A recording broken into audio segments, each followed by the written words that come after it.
Hello and welcome to this Really Simple Systems webinar on managing the sales pipeline. My name is Helen Armour and I'm the Marketing Manager at Really Simple Systems. In this webinar I'm going to show you around the sales module and demonstrate best practice for managing the opportunities in your sales pipeline. First, I'll run through your sales dashboard, showing you how you can use the widgets to highlight your sales opportunities, and then I'll talk you through some of the terminology used and how opportunity probability and weightings work before we go on to look at opportunity management. Here I'll show you how to create a new opportunity, manage your sales pipeline, and customize your CRM fields. We'll also look at the Opportunities Summary Data table and how you can customize this to highlight the data you need to manage your sales. I'll then briefly show you how the User Permission Levels feature can help you if you're managing a team, and finally I'll demonstrate how you can run reports on your sales activity. Let's start by taking a look at the sales dashboard. When you first set up your CRM, you'll see the welcome screen with various help links to get you started. Once you're familiar with the system, you can close this screen by going to the dashboard options and unchecking the Show Welcome tab. In all the pages of your CRM, there's a pull-out help drawer that you can access by clicking the question mark in the top right-hand corner of your screen. Here you'll find tutorial videos and tips, as well as links through to the relevant page of our Customer Support Hub for further help resources. At first, the dashboard will be empty, and you can select which widgets you want to display. You can add and remove widgets by clicking on the Add Widgets or by going to the Dashboard Options button and clicking Add Remove Widgets. The dashboard can be customized at user level, so you can set up the widgets to give you a summary of the information that's most relevant to your role. The widgets are driven by the data in your CRM, so when you first start out they'll be empty. But as you add accounts, contacts, opportunities and tasks, the widgets will be populated with your data. For example, if your primary role is sales focused, you'll probably want to see your sales funnel, the opportunity and forecast summary table, and maybe your sales for the quarter on the widgets. The sales funnel is driven by the opportunity status, which we'll look at in a bit more detail later, but this shows the sales cycle your leads go through. You may have a short sales funnel with just a couple of stages, or you might have numerous stages according to your organisation and your business sector. For example, here I have new leads, qualified opportunities, quotations sent, and in progress. I can click through on the widget for a summary of these opportunities. The Opportunity and Forecast Summary table shows you the sales opportunities you have in progress, i.e. your sales pipeline. And here they are sorted by your sales team members. Again, you can click through and see the summary of each salesperson's deals. As you make a sale, the opportunity will move from the pipeline columns to the Opportunities Closed This Month column. You'll see in the pipeline that it shows a column for the opportunity value as unweighted and weighted.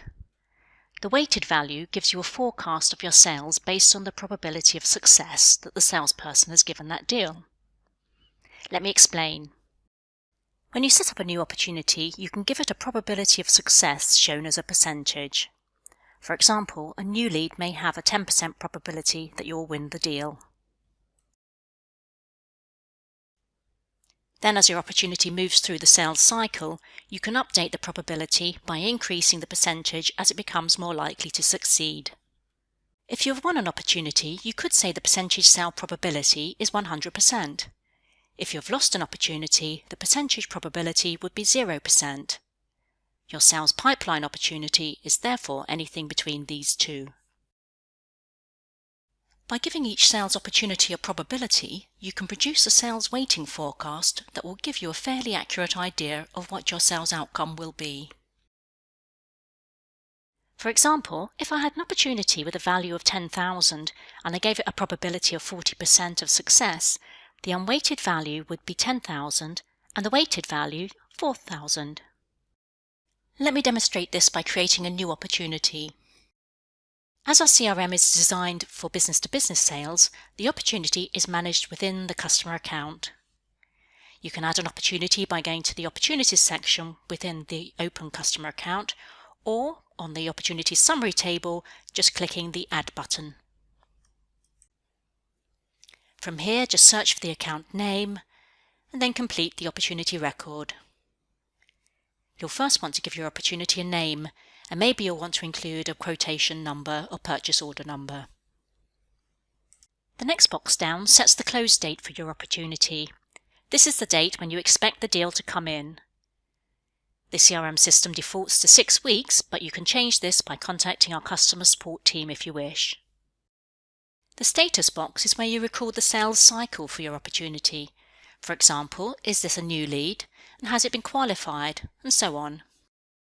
No doubt you'll want to customize this to fit with your own sales cycle. To do this, go to Settings, System Settings, and then Custom drop-down lists. Open the list for opportunity status and edit the list as you like. In this example, we have the sales cycle as new lead, qualified, quotation sent, in progress, won and lost. You can add in any additional terms that you use. For example, we're in the software industry, so we have terms like 14-day trial or demonstration.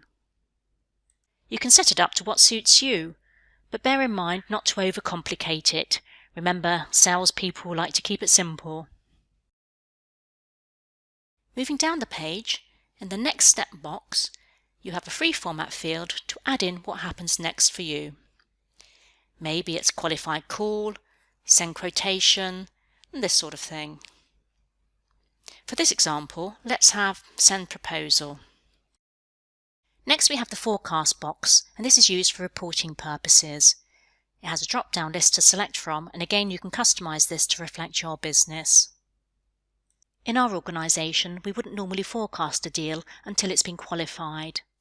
To qualify the opportunity, the salesperson will have made a call and satisfied themselves that the prospect is genuine. They'll have checked that the needs fit with what you're selling and that they have the appropriate budget and authority to confirm the sale. Below this, you can set the probability.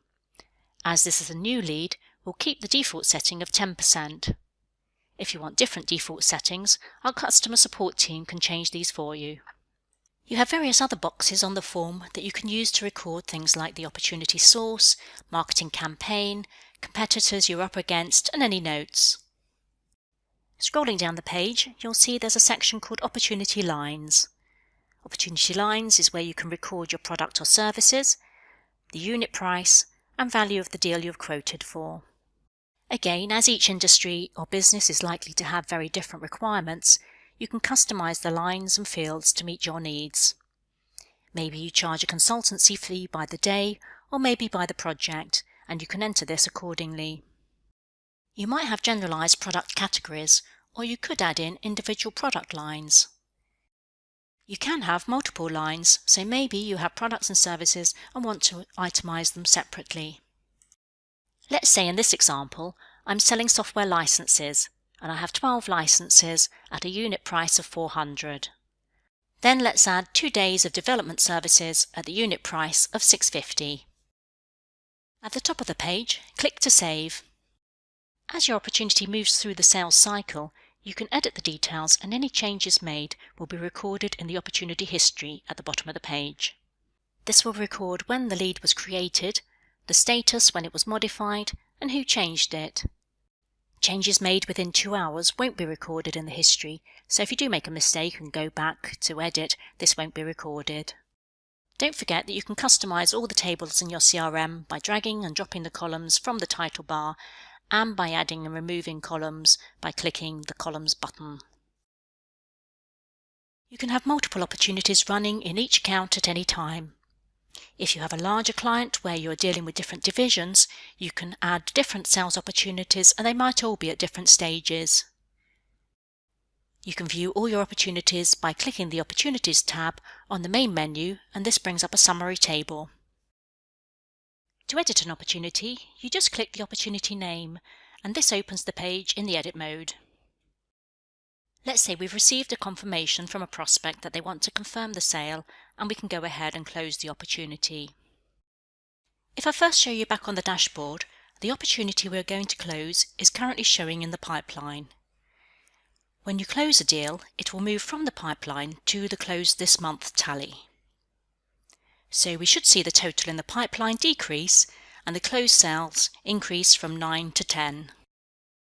So I'm going to open the opportunity and set the status to closed 1. The next step might be to send an invoice, and the forecast box needs to be set to closed, and then the probability to 100%. I then save, and when I go back to the dashboard, I can see that it's moved from the pipeline into the closed this month column. As a sales manager, you will most likely be tracking your opportunities daily using the Opportunities Summary table, where you can see all your opportunities on one screen. You can sort the list by clicking the column titles to order by status, close date, value, etc. If you're managing a team, you might want to see what your various team members are working on. Ticking the Current Opportunities checkbox shows just those in your current pipeline and won't show won or lost opportunities once they're finished with. If you are on our Professional or Enterprise plans and have user permission levels activated, you can filter the view to show just your own opportunities, your team's, or all opportunities, depending on your user profile settings. You can limit access to the CRM so some people may only be able to view and edit their own team's accounts and opportunities, or just their own. As I mentioned before, you can customize the table by dragging and dropping the columns from the title bar. You can also add and remove fields by clicking the Columns button and adding any custom fields you have created. Finally, I'm going to show you how you might report on your sales opportunities. Clicking on the Reports tab on the main menu opens the Report Summary screen. The Forecast Reports gives you reports on your future sales, and the Listing Reports is for all past activity. Your CRM system comes with a selection of predefined reports, and you can run these to report on your opportunities, or you can modify these to create custom reports. A useful report you might want to take a look at is one called Detailed Global Forecast by Group. Sales forecast reports can be backdated up to 2 years previous, so you just need to select the start month and then run the report. This particular report is set up so that you can subtotal by your CRM users. You can modify the report to edit the terms. Maybe you want to change some of the fields included in the report. You can change how many months you want to report on and whether you include weighted or unweighted values. Once saved, you can go back and run this report as needed. You can create your own custom reports, and you might like to join our webinar Managing Your CRM Reports for more information on this. If you need further help in managing your opportunities or sales reports, don't forget to use our help drawers. You'll find tutorial videos, tips and links to our customer support hub, where you'll find more help resources. And if you still need help, you can contact our customer support team by emailing support@reallysimplesystems.com. Thank you for watching this webinar, and we hope you have found it useful.